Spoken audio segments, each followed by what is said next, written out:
Korupsi triliunan hukumannya amat ringan, di penjara 20 tahun palingan, hukum negara udah kayak mainan.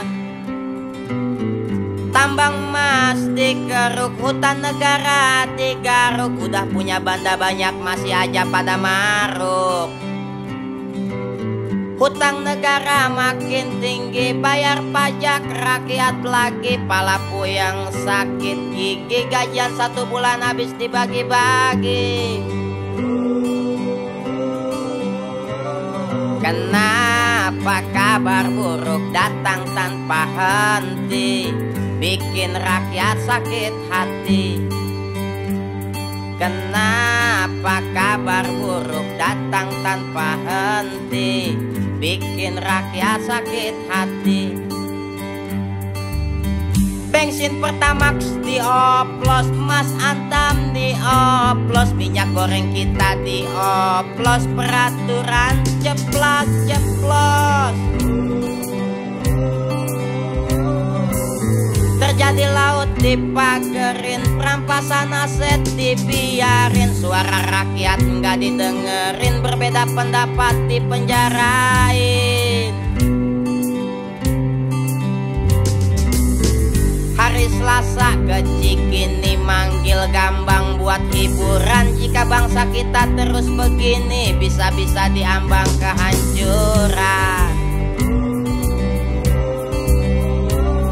Kenapa kabar buruk datang tanpa henti, bikin rakyat sakit hati? Kenapa kabar buruk datang tanpa henti, bikin rakyat sakit hati? Sekolah dari TK sampai SMA, kuliah lulus susah kerja, bukan karena malas atau nggak mau kerja, lowongannya kagak ada. Susah, kudu pakai orang dalam sedih. Nganggur di negeri sendiri, mau kerja nyogok lagi. PHK banyak yang terjadi, pengangguran banyak lagi. Nganggur di negeri sendiri, mau kerja nyogok lagi.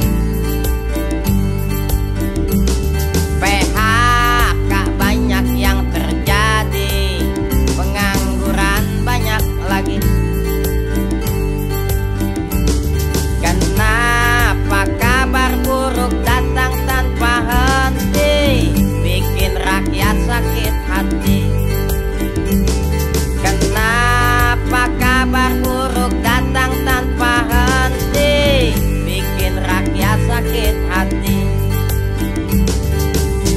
Tukang kapuk naik sepeda, masalah bangsa makin numpuk kagak udah-udah. Ya Allah ya Tuhan kami, berikanlah kekuatan para pejabat negeri agar bisa mengurus problematika di bumi pertiwi.